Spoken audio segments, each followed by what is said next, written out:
The mortgage payment cleared at 8:02 that morning.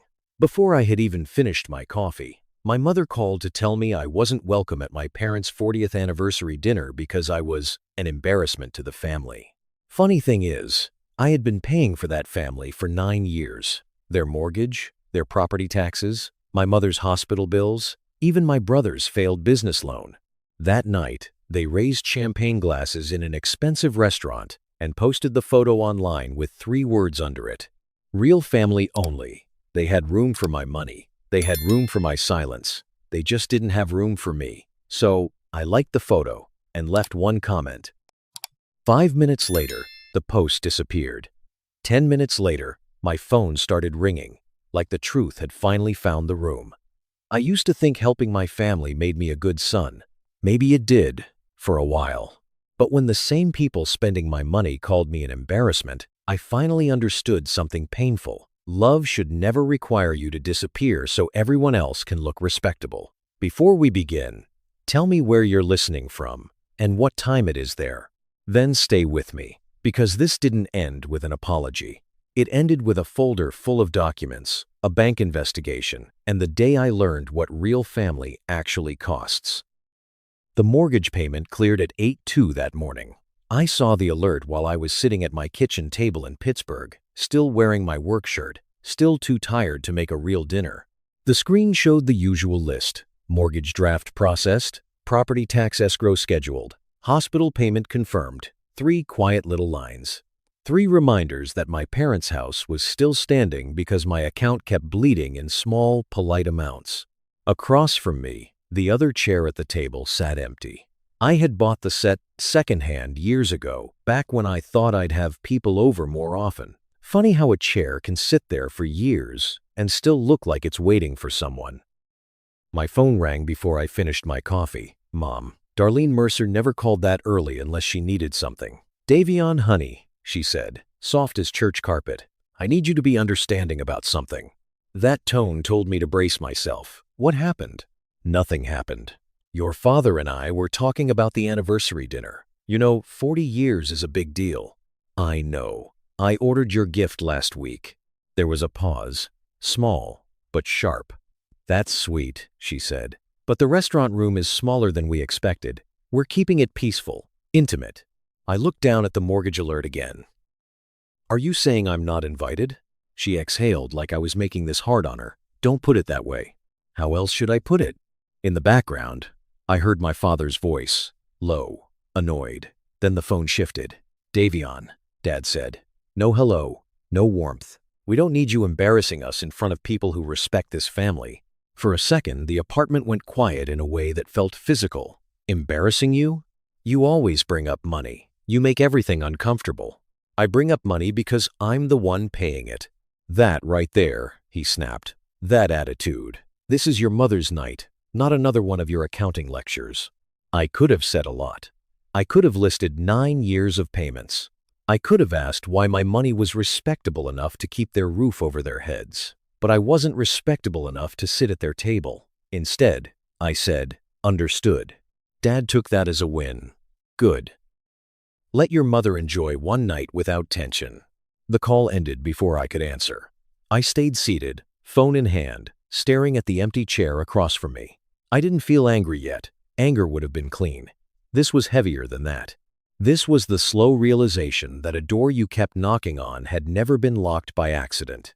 A few minutes later, Tobin texted me.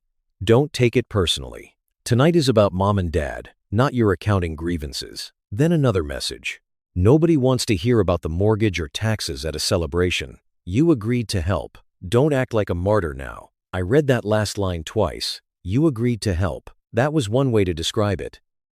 Another way was this. One missed mortgage payment became 2. One property tax bill became a yearly habit. One hospital payment became a plan. One loan for Tobin's failed business became just until things turn around. Things never turned around. They just turned into my responsibility. I opened my banking app and scrolled through the history, payment after payment, their address, their hospital, Tobin's loan servicer. The family name stamped across every withdrawal like I was part of something. But when the champagne came out, I was an embarrassment. I set the phone face down and pushed back from the table. For a while, I just stood there in my small kitchen, listening to the refrigerator hum and the pipes tick in the walls. Then the phone buzzed again. Tobin had tagged the family in a new post. I opened the photo, and the first thing I saw was every face they said there was no room for. Every face was there, smiling under golden restaurant lights, except mine. I stared at the photo until the screen dimmed in my hand. Then I tapped it awake and looked again. Like maybe my eyes had missed something the first time. They hadn't. My mother sat at the center of the table in a blue dress with pearl buttons. I knew that dress. 3 months earlier, after her last hospital stay, she had called me because the alterations were a little more than expected. I paid the tailor over the phone while I was standing in line at a grocery store. Now she wore it beneath soft lights, lifting a champagne glass like life had been generous to her. Dad sat beside her, stiff-backed and proud, his hand resting over hers. Tobin stood behind them with one palm on Dad's shoulder, smiling like the successful son in a church directory photo. Marla, his wife, leaned toward Mom. 2 neighbors were there. Vernon Pike from their church was there. A realtor who had helped Tobin with some business mess was there. So it wasn't about space. There was room for people who didn't share blood, didn't pay taxes on that house, didn't sit on hold with hospital billing, didn't answer my mother's calls when she whispered, "Davion, I hate to ask, but we're short again." There just wasn't room for me. The caption sat under the photo like a stamp. Real family only. I didn't comment. Not yet. I zoomed in instead. The white tablecloth, the polished silverware, the centerpiece with cream roses, the little private dining room sign in the background. Everything looked expensive in that quiet way expensive places do, where nobody has to say the price because the lighting already does. Then a comment appeared from one of Mom's church friends. "So beautiful seeing the whole family together." That one got me. Not loudly. Not dramatically. Just enough to make me set the phone down and press both hands against the edge of the table. 9 years. That was how long I had been paying pieces of their life. The first time was after Mom's hospital stay. Dad called late, voice low, like asking for help physically hurt him. "We're behind on the mortgage," he said. "Just this once, son. I'll make it right." I believed him. I was the youngest, the steady one, the one with a job that came with health insurance, a 401 KEK, and a reputation for handling problems without making a scene. So I paid it. Then came the property taxes. Mom cried on the phone that year. She said, "I don't want your father to feel like a failure." I sent the money before dinner and ate cold leftovers because I had lost my appetite. Then Tobin's business started slipping. He called it a cash flow problem. Dad called it bad timing. Mom called it your brother's dream. Nobody called it what it was, a failing company held together with borrowed pride. The first payment I made toward Tobin's loan was supposed to keep collectors from calling the house. After that, the shame disappeared from his voice. He started texting me reminders like I worked in his accounting department. Mom's medical bills were different. Those I never questioned. A decent son doesn't play games with his mother's care. I spent lunch breaks wading through automated menus, writing down confirmation codes, setting up payment plans, while my coworkers talked about fishing trips and grandkids. I told myself that was love. Maybe some of it was, but love should not make you invisible. My phone buzzed again. Tobin had replied to someone under the post. "Family always shows up for family." I almost laughed, but there was no humor in it. Family shows up. I looked around my apartment. The quiet kitchen. The unpaid vacation brochures in a drawer. The empty chair across from me. That chair had always seemed harmless before. Now it looked like a witness. My money had been in that restaurant. My sacrifice had been in that dress. My patience had been in that house. But my name was nowhere. Then my phone rang. Elaine Parker, senior billing coordinator at the hospital. I only saw her name when something needed attention, and my first thought was that Mom's care was in danger. But when I answered, Elaine's voice was too calm for an emergency, and that scared me more than panic would have. Elaine didn't open with bad news. That was the first thing I noticed. People from hospitals have a certain tone when something is wrong. Careful, apologetic, braced for your reaction. Elaine Parker sounded like she was calling to confirm an appointment, not warn me my mother's care was in trouble. "Mr. Mercer," she said, "I'm reviewing your mother's payment plan, and I wanted to confirm whether you intended to keep the same arrangement going forward. The balance is past due?" "No, sir. That's why I'm calling before anything changes. Her account is current." I leaned back in my chair. My body relaxed before my mind did. "Current?"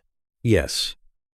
"Because you've kept it current." She paused, not long enough to be dramatic, just long enough to make sure I heard her. "There were also some insurance adjustments last quarter. You may want an updated itemized statement before approving future payments." I looked toward the dark kitchen window. Mom had told me twice that the hospital was getting impatient. Elaine continued, "Her care is not in danger because of this balance." I thanked her, but I must have sounded distant because she softened her voice. "Are you still carrying all of this by yourself?" I had no answer ready for that. After the call, I didn't sleep much. By morning, I went to work with the anniversary photo still sitting in the back of my mind like a bad song. At the office, everyone talked about normal problems, delayed permits, a supplier sending the wrong fixtures, a crew asking for a schedule change. I answered emails. I approved a change order. I made calls. Outwardly, I was fine. Inside, I kept seeing those champagne glasses. Around noon, I walked to a small diner, 2 blocks from the office. Nothing fancy. Vinyl booths, burnt coffee, a waitress who called everyone, "Hun." I wanted soup and 10 minutes where nobody needed me. Elaine was sitting near the window with a cup of tea. She recognized me before I could pretend I hadn't seen her. "Davion," she said, waving me over. "Sit a minute." I almost said I had to get back. Old habit. Keep moving. Avoid feeling. But I sat.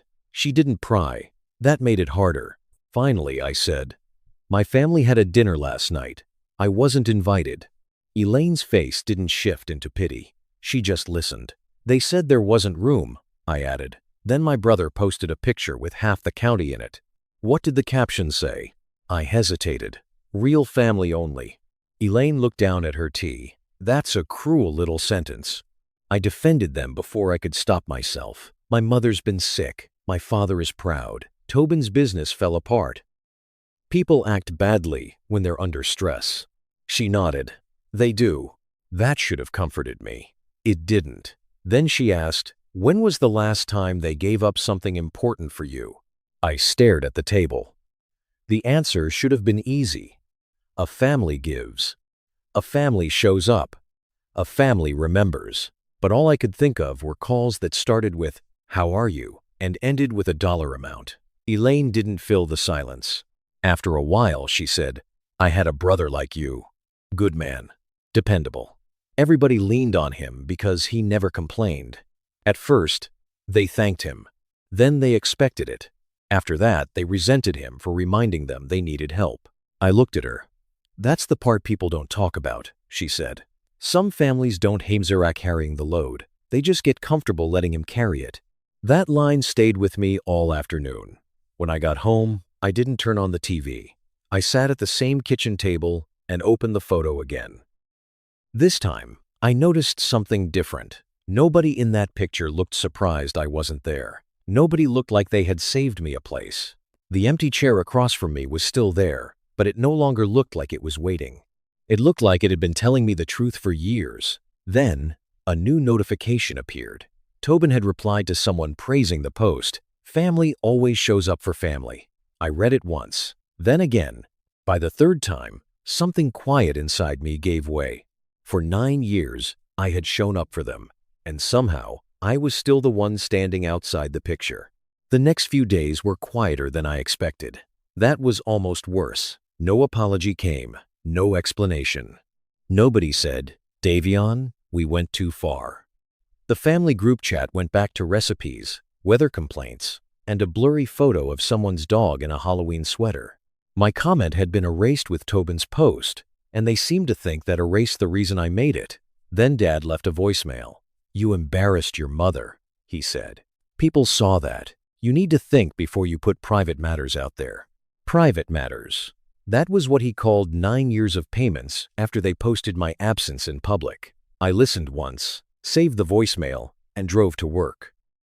By lunch, I had a meeting with Paul Brenner, the financial advisor I had avoided for months because I already knew what the numbers would say. His office was on the 10th floor of a brick building downtown, with a view of gray Pittsburgh roofs and traffic moving like tired blood through the streets. Paul opened my retirement summary, then my bank records, and went quiet. "That's never good. You've been sending out a lot," he said carefully. "I know. No, Davian, I mean a lot." We went line by line: mortgage drafts, property taxes, hospital payments, home repairs, transfers marked Tobin business. A few emergency payments I had forgotten about because apparently my brain had learned to file sacrifice under routine. When Paul gave me the rough total, I sat still. That money could have been a down payment on my own place. It could have padded my retirement. It could have paid for vacations I never took because somebody else always had a crisis. I left his office with a folder in my hand and a feeling I couldn't quite name. Not anger. Grief, maybe. That evening, I drove to Lancaster. It took nearly 4 hours with traffic and a stop for gas outside Harrisburg. By the time I pulled onto my parents' street, the porch light was on, same as always. The house looked peaceful: white trim, fall wreath, 2 pumpkins near the steps. A house can look innocent from the curb. Mom opened the door before I knocked twice. "Oh, good," she said, like I had come to fix the sink.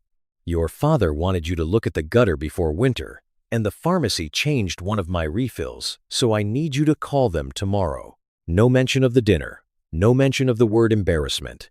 No mention of the photo. I stepped inside and smelled lemon polish and pot roast.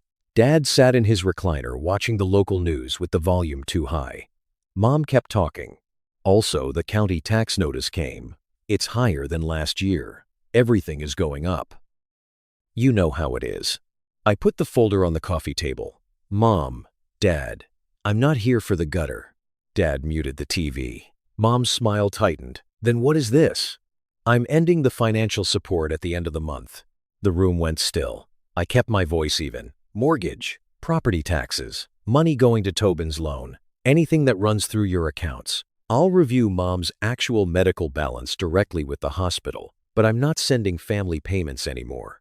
Dad let out a short laugh, the kind a man uses when he wants to make reality smaller. "You'll cool off in a few days." I'm not heated. Mom sat down slowly. "Davion, you're overreacting because of one dinner." That sentence almost did it. Not because it was loud, but because it was so cleanly wrong. "One dinner?" I repeated. "You called me an embarrassment," Tobin posted. "Real family only. You cashed my anniversary check and sent back the gift." Mom looked away. Dad shifted in his chair. "Don't twist things." "I'm not twisting anything. I'm finally saying it straight." Later that night, Tobin called while I was still there. Mom put him on speaker, which told me she thought numbers would help her side. "What's this I hear?" Tobin said. "You're threatening Mom and Dad now?" I gave them notice. "You're creating stress they don't need." "You mean stress you don't want to pay for?" He scoffed. "Family helps family." I looked at the phone on the coffee table. "When was the last time you helped me, Tobin?" Silence. Then he said, "That's not the point." "It is the point." Dad leaned forward. "You're keeping score." "No," I said. "I'm reading the scoreboard you all pretended didn't exist." Mom's voice went thin. "Real generosity doesn't demand applause." I wasn't asking for applause. I was asking not to be erased. Nobody answered that. The call ended with Tobin saying I'd come around, and Dad nodding like that settled it. I drove back to Pittsburgh in the dark. No music, just the road and the sound of my own breathing. When I got home, I didn't go to bed. I opened my laptop, made coffee I didn't want, and started pulling records into one folder. Mortgage confirmations, tax receipts, hospital invoices, transfers to Tobin's loan servicer. I told myself I was only getting organized. Then I opened one of Tobin's larger loan documents, and a detail near the bottom made my hand stop on the trackpad. A signature line, my name. I leaned closer to the screen, wondering why my name appeared in a place I didn't remember signing. At first, I told myself I had to be reading it wrong. That was the safer explanation. After 9 years of payments, favors, rushed phone calls, and late-night transfers, there were bound to be documents I didn't remember clearly. Maybe I had approved something minor. Maybe this was a servicing form. Maybe my name appeared because I had made payments on Tobin's behalf. I clicked deeper into the file. My name appeared again, not as a payer, not as a family contact, guarantor. That word has a different weight. A payer helps. A guarantor carries risk. If Tobin failed, the obligation could follow me like a shadow. I sat back from the laptop.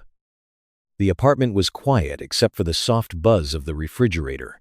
Outside, a car rolled down the wet street, tires whispering over the pavement. I remember that sound, because everything else in me had gone still. I searched my email, Tobin loan, authorization, electronic signature, verification. The results came back slowly, one old message at a time, confirmation emails I had ignored, portal notices I had skimmed.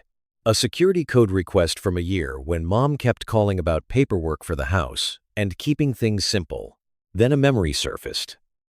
I was standing in the hallway outside a job site meeting, hard hat under my arm, trying to get back inside before the contractor started without me. Mom had called, flustered. "Davion, honey, the system sent you a code. Your father can't get into the portal. We just need to keep everything current." I had read the code to her. I didn't ask enough questions. That realization sat in my stomach like a stone. For a while, I tried to defend them. Habit is stubborn. Maybe Mom didn't understand what the code did. Maybe Dad thought it was harmless. Maybe Tobin had told them it was routine. Every excuse sounded thinner than the last. My phone rang close to 9. "Elaine." I almost didn't answer, but something in me needed a voice that didn't belong to my family. She didn't interrupt while I explained. When I finished, she was quiet for a moment. Then she asked, "If this happened to someone sitting across from you, what would you tell him? That he needs to protect himself. Then why are you making yourself the exception?" I had no quick answer. The next morning, I went to work running on coffee and 3 hours of broken sleep. I kept my focus where I could. Bid schedule, vendor approvals, site meeting notes. Ordinary problems felt almost comforting because they followed rules. Near the end of the day, I heard raised voices near the project coordinator's desk. A junior employee named Mason stood there with a stack of files in his hands, apologizing for a routing error that wasn't his. I knew it wasn't his because I had seen the email chain. Someone above him had missed the deadline, and Mason was absorbing the blame because he was young, polite, and easy to corner. "I'm sorry," Mason kept saying. "I should have double-checked." The older manager waved a hand. "Just own it and fix it." I watched Mason nod like he had been trained to make himself smaller. Something in me shifted. I stepped over and said, "The delay wasn't Mason's. The approval sat in procurement for 2 days. I have the timestamps." The manager looked irritated, then embarrassed. Mason looked at me like I had handed him oxygen. Later, he stopped by my office. "Thanks," he said. "I just figured if I kept apologizing, maybe they'd stop blaming me." I looked at him for a long second. There I was, younger, quieter, still believing peace was worth any price. That evening, I went home and built a secure folder, not a messy pile of anger. A timeline, payments by date, loan records, hospital invoices, verification emails, text messages, bank confirmations. For years, I had organized everybody else's problems. Now, I was organizing the truth. Just before midnight, another message surfaced in my email archive. A bank notice I had never opened. Property refinance confirmation. The amount was larger than Tobin's loan, much larger. And there, in the attached file, was my name again. The moment I saw that refinance document, I knew this wasn't one bad decision. It was a pattern. I opened the refinance file 3 times because some part of me still wanted the screen to change. It didn't. The document looked ordinary at first. Property address, loan amount, closing date, reference code. My parents' names appeared where I expected them. Harold and Darlene Mercer, owners of the house I had helped keep standing since my early 30s. Then I saw mine. Borrower authorization, electronic verification, supporting approval. My name appeared more than once, clean and official, as if I had sat down with a banker, reviewed the terms, and agreed to tie my future to a decision I didn't remember making. I scrolled back to the date. That was when Mom had been calling about house paperwork. She said Dad was overwhelmed. She said the bank system was being difficult. She said, "Davion, honey, they sent a code to your phone. Can you just read it to me so we can keep things moving?" I had been on a job site that day. Mud on my boots, a superintendent waiting on my answer, a subcontractor arguing about steel delivery. I remember pulling my phone from my pocket and reading the code out loud without asking enough questions. Trust is dangerous when it becomes automatic. I sat at my kitchen table until the coffee went cold. No television, no music, just the file, the dates, and the sickening way everything started lining up. The house I thought I was protecting had become paperwork used to trap me. That was the moment I stopped calling it family stress. It was exposure. Legal exposure. Credit exposure. Retirement exposure. My life, not just my feelings. Around 9:15, I called the bank's customer service line. I was transferred twice before a fraud review specialist named Angela came on. I kept my voice steady. That took effort. I need to report a refinance document that includes my name. I did not knowingly authorize it. There was a pause. Then her tone changed. Not dramatic, professional. "Mr. Mercer, I'm going to ask a series of questions. Please answer as clearly as you can." She asked who had access to my accounts, whether I had shared verification codes, whether any family member had handled paperwork on my behalf, whether I benefited from the refinance. Each question landed like a small hammer. When she asked about codes, I closed my eyes. "Yes," I said. "I gave a code to my mother. I was told it was for routine house paperwork." Angela didn't accuse anyone. She didn't need to. "We can open a formal review," she said. "You'll receive a case number and a secure upload link. Save all related messages, emails, and payment records." A case number. It sounds like such a dry thing. But to me, it felt like a handrail in a burning building. For once, I wasn't begging my family to understand me. I was documenting what happened. That evening, Mom called. I let it ring once before answering. "Davion," she said, and the fear in her voice was plain. "We need to talk before this goes too far." "What is this?" "You know exactly what I mean. Banks make mistakes. Paperwork gets confusing. You're upset because of the dinner, and now you're seeing things the wrong way. You told me I was an embarrassment. That was your father's wording. Don't punish us for one bad sentence." One bad sentence didn't put my name on refinance documents. Silence. Not denial. Silence. Then she said, "You don't want to get lawyers and banks involved. That kind of thing tears families apart." I almost laughed, but I was too tired.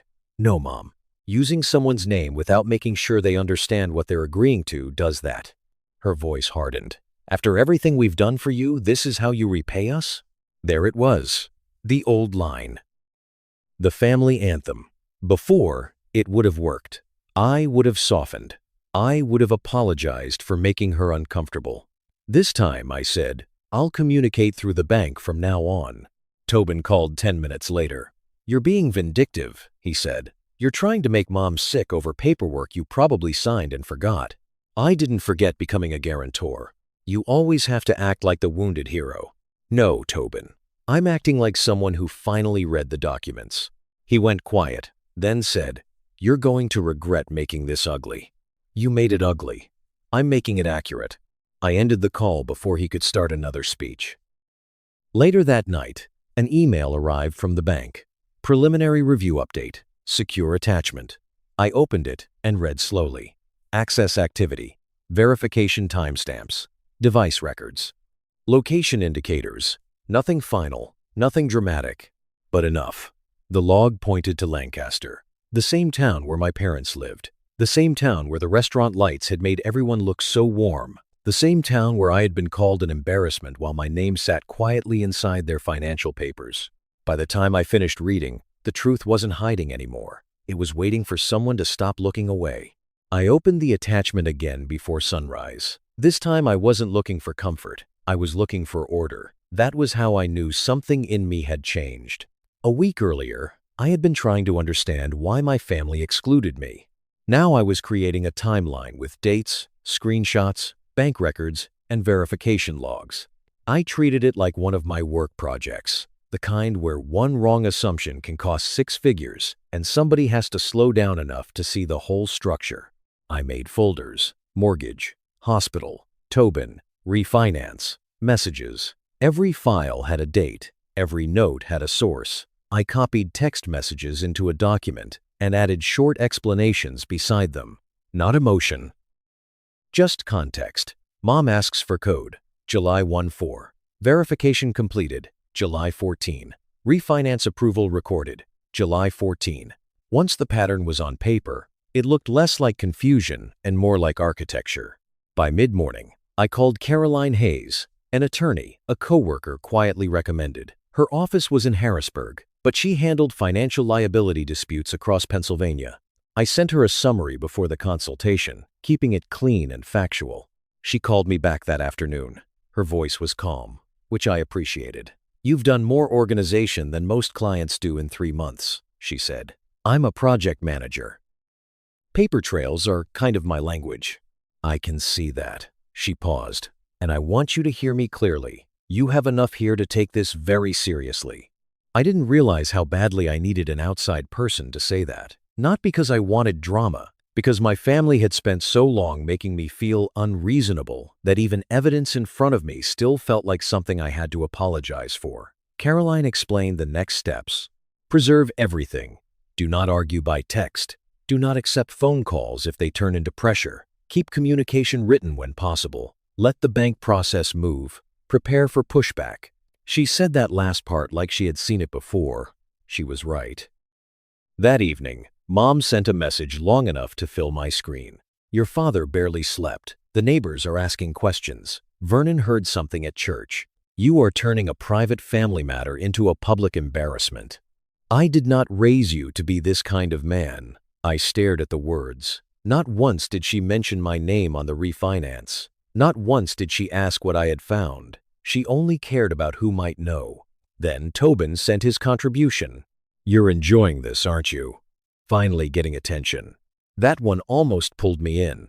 Almost. I typed 3 different replies and deleted every one. Caroline's advice sat in my head like a guardrail. Do not give them new material.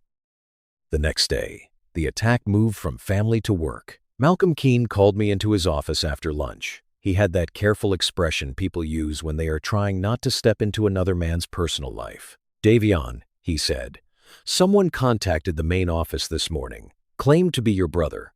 I sat down slowly. "What did he say?" "That you've been acting erratically over money. That you're making threats against elderly parents. That the company should be aware, given your access to project budgets." There it was. They couldn't reach my guilt, so they reached for my paycheck. I kept my voice even. "There is a family financial dispute under formal bank review. It involves documents I did not knowingly authorize. I have legal counsel now." Malcolm leaned back, studying me. "You have documentation?" "Yes. I don't need details unless HR does. But I do need this kept away from company operations." "I understand." He nodded. "For what it's worth, you don't look erratic. You look tired." That small mercy nearly undid me more than the accusation. After work, I met Elaine at the diner. She listened while I told her about Tobin calling my office. Her hands stayed wrapped around a mug of tea, but her eyes sharpened. "People who are afraid of the truth usually work hardest to control the story," she said. I looked out the window at the passing cars, the anniversary photo, the deleted post, the guilt messages, the church whispers, the workplace call. She was right. It had never been about peace. It had been about control. That night, I returned to the timeline and added one more section: retaliation. I listed Tobin's call to my company, Mom's messages, Dad's voicemails, every attempt to make me look unstable instead of harmed. Just before midnight, Caroline emailed. Subject: recommended next step. Inside were 3 documents: a formal demand letter, a cease contact notice for my workplace, and a proposal for one meeting with my family at the same Lancaster restaurant where the anniversary dinner had been held. I read the draft twice. Then I sat back and looked at the empty chair across from me. For years, that chair had felt like proof that nobody chose me. Now it felt like space I had reclaimed. The meeting wasn't going to be about forgiveness. It was going to be about facts. Caroline scheduled the meeting for a Thursday afternoon at the same restaurant where my parents had held their anniversary dinner. That was not an accident. She offered a conference room at her office, but I asked for the restaurant, not because I wanted drama. I wanted the truth to sit in the same room where the lie had smiled for a camera. I drove from Pittsburgh to Lancaster that morning with the black folder on the passenger seat. The highway was gray, the trees thinning into late fall, and every few miles my phone lit up with a message I did not answer. Mom, we can still fix this if you stop making it official. Dad, you need to remember who raised you. Tobin, bring whatever papers make you feel important. I saved all three. By the time I parked downtown, my hands were steady. That surprised me. I expected fear. What I felt was focus. Caroline met me outside the restaurant, wearing a navy coat and carrying her own slim briefcase. Let them talk first, she said. People reveal a lot when they think they're still in control. Inside, the hostess led us to a small private room off the main dining area. I recognized the wallpaper from the photo, cream and gold, polished wood. A small bar along the wall where champagne bottles sat in a silver bucket. I stood there a moment longer than I meant to. That room had made them look warm. It had made me look absent. My parents were already seated. Mom had a tissue folded in one hand. Dad stared at the menu like he had come to order lunch instead of face consequences. Tobin arrived 5 minutes late in a sport coat, smiling at Caroline like charm was still a currency anyone wanted. No one hugged me. No one asked how I was. Mom began before Caroline even sat down. Davion, this has gone far enough. You're tearing the family apart over a misunderstanding. Dad added, there are better ways to handle things than dragging lawyers into private matters. Tobin leaned back. You always did like making yourself the victim. I let them finish. It took discipline. Then I opened the folder. The room changed. Not loudly, just enough. I placed the first page on the table. 9 years of mortgage payments. The second page, property taxes. The third, hospital payments including the balances Elaine confirmed were already adjusted by insurance. Mom's mouth tightened at Elaine's name. I placed another set down. Transfers to Tobin's business loan servicer. Tobin laughed once. You helped because you wanted to help. Don't rewrite history. I'm not rewriting it. I'm itemizing it. Caroline slid forward a document from the bank. And this, she said, is the refinance file. That was when the air left the room. Mom looked at Dad. Dad looked at the table. Tobin stopped smiling. I said, which one of you thought I would never find out? Nobody answered. Silence can be honest when people refuse to be. Then Tobin reached into his jacket and pulled out a folder of his own. I knew you'd come in here playing innocent, he said. So I brought the emails. He spread printed messages across the table. Old emails from me, short replies. Things like, do whatever you need to keep the account current. I trust you to handle it. Let me know what amount is due. Mom seized on it immediately. See? You knew we were handling paperwork. Dad nodded too quickly. No one tricked you, son. You were involved.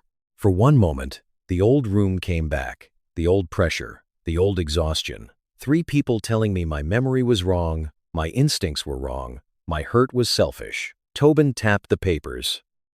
You can't help for years and then pretend you were some stranger to the process. Caroline turned toward me, ready to respond. I raised one hand. No, I said. Let's not argue about tone. I pulled out the verification timeline. Let's talk about dates. I set down the bank's access log. Then the text where Mom asked for a code. Then the timestamp from the refinance authorization. Then the location indicator showing the access came from Lancaster while I was in Pittsburgh at work. Tobin's jaw shifted. I added the disbursement page. And let's talk about where the money went. Nobody moved.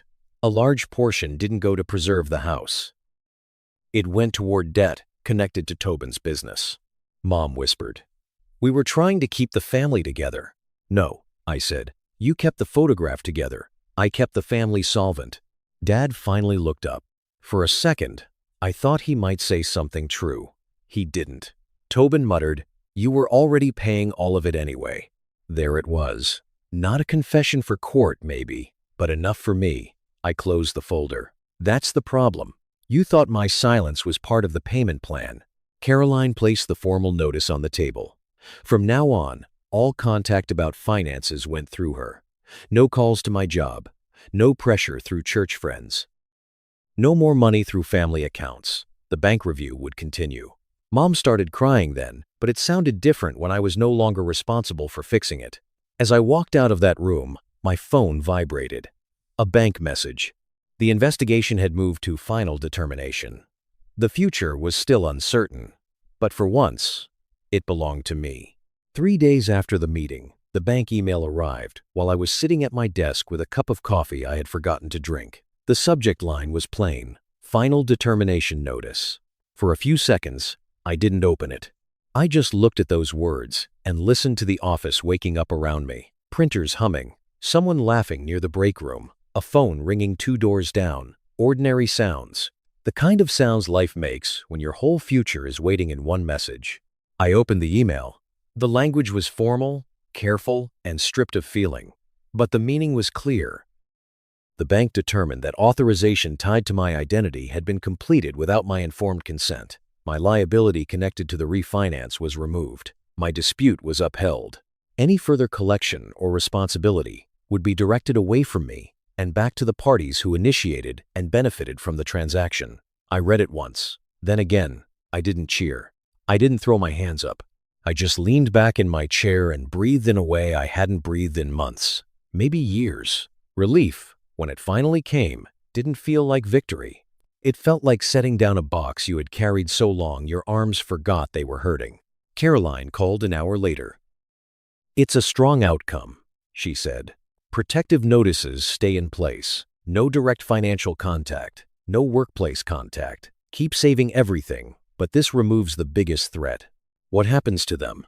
That depends on the bank, their lender, and whatever agreements they signed. But the obligation is no longer yours. No longer yours." Those 3 words did more for me than any apology could have. Over the next few weeks, pieces of the life my family had built on my silence began to crack. Not because I pushed. Not because I posted anything. Not because I called church members or neighbors. Reality did its own work. The refinance collapsed into review. Tobin's business debts, the ones everyone had dressed up as temporary setbacks, started showing themselves in daylight. Collection notices arrived. The house payment became their problem again. Property taxes stopped being a whisper sent to my phone and became a bill on their table. For the first time in almost a decade, no one could hide the cost by handing it to me. The calls slowed after Caroline's notice. Tobin stopped contacting my office. Mom stopped sending long messages about what people were saying at church. Dad left one voicemail, just my name and a sigh, then nothing. Silence used to feel like punishment. Now it felt like space. A month later, Mom called from a blocked number. I almost didn't answer, but I was standing in my kitchen, making dinner for myself, and I felt steady enough. "Davion," she said. I turned off the burner. "Mom." Her voice sounded smaller. Not softer exactly. Smaller. "We're in a very difficult position. I know. The bank is being unreasonable. Your brother is trying, but things are tight. Your father isn't sleeping." I waited. She moved through bills, stress, reputation, medical appointments, practical matters first. Always practical matters. Then she finally reached the sentence that told me everything I needed to know. "You could have helped us." Not, "I'm sorry." Not, "We crossed a line." Not, "You didn't deserve that." Just that, "You could have helped us." I looked across my kitchen. The empty chair was still there. Same chair. Same table. But it didn't accuse me anymore. It simply belonged to the room. "I did help," I said. "For 9 years." She was quiet. "What you did with that help wasn't my choice." "Davion, don't be hard." "I'm not being hard. I'm being done." I ended the call without raising my voice. A few minutes later, my phone buzzed with a banking notification. For a split second, my body remembered the old pattern. Mortgage draft, tax escrow, emergency transfer. Another piece of my life leaving quietly to keep theirs intact. But this alert was different. Savings deposit completed. My own savings. My own future. Same sound. Different meaning. That was when I finally sat down. Months later, I accepted a position with a construction firm in Asheville. It wasn't some grand escape, no movie scene, no dramatic goodbye. Just a better role, a slower pace, and a chance to live somewhere my name wasn't attached to everybody else's emergency. My new apartment overlooked tree-covered hills. The first week, I bought a reading chair. Nothing fancy. Deep gray fabric, solid arms, the kind of chair a man buys when he plans to sit still without guilt. While unpacking, I found an old framed family photo. We were all on the porch in Lancaster. Mom smiling, Dad proud, Tobin in the center. Me slightly off to the side, close enough to count, far enough to miss. I studied it for a while. It still hurt, but not the same way. Some pain becomes history when you stop feeding it your future. I wrapped the frame in newspaper and placed it in a storage box. I didn't break it. I didn't display it. I let it become what it was, proof of a past I no longer had to live inside. People ask sometimes whether I regret cutting ties. The truth is complicated. I regret needing to. I regret all the years I confused being useful with being loved. I regret believing sacrifice would eventually earn me a seat at a table I had been paying for all along. But I don't regret protecting myself. Family should never require you to disappear so everyone else can feel comfortable. That anniversary dinner was never really about champagne, a restaurant, or a caption under a photo. The photo only showed what had been true for years. They had room for my money. They had room for my labor. They had room for my silence. They just didn't have room for me. The day I stopped paying wasn't the day I abandoned my family. It was the day I stopped abandoning myself. Have you ever been treated like you only mattered when you were useful? Would you have made the same choice? Tell me in the comments. I read every story.